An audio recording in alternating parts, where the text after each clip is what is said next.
I've been in animal care all of my life. I was an animal science major in college, worked in the horse industry, worked in vet medicine for a little bit. After I had my children and had been a stay-at-home parent for a time, I started my first business, which was a pet sitting and dog walking company. And we were doing really, really well. And at that point, my husband and I decided to upend our family a little bit more. And we relocated from North Carolina on the East Coast to Colorado out here.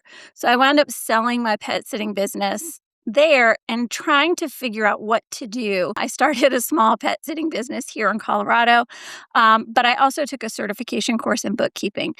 It was a place in that industry that we were really lacking resources. As a former business owner in pet care, there wasn't somebody that I could see who was catering to the pet care industry as a bookkeeper. Bookkeeping very quickly outpaced my pet sitting business. By the end of 2023, I had about 30 clients and was just starting to consider hiring staff.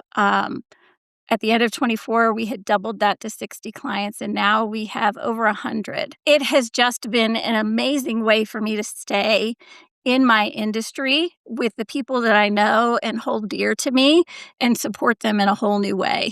Probably about 60% of our clientele is in the pet sitting and dog walking world, and we've branched out into other facets of the pet care industry. We work with dog trainers, pet photographers, boarding and daycare facilities, and the people who give of themselves to do that day in. It is not an easy job. It sounds like it would be, puppies and kittens and fun all day, but it can be hard too. For a lot of people, financial conversations or money talk comes with a lot of baggage. We have our own emotional, psychological connections with money through our life and potentially past trauma. So we always try to approach those conversations with the same level of compassion. I've been in their shoes 9 times out of 10. Whatever is coming across their plate is something I've seen before, either in my own business or just by the fact that we're looking at 100 different companies across the U.S. So yeah, I think it allows us to bleed into that advisory type service more than just traditional bookkeepers. I remember when I first started with the idea that I wanted to be a bookkeeper, and I said, I don't know that I'm the right person to be a bookkeeper, because in my head, somebody in the accounting world was a suit and tie, buttoned up, very kind of cold, professional, cut and dry, here it is. And I just didn't feel like that fit me. And the more that I stepped into this role, the more I reminded myself, I get to make this whatever I want it to be. And I can be that compassionate person that I was in my other business. And the thing that I love about my job now is that I still get to stay in it. I still get to talk shop with other business owners.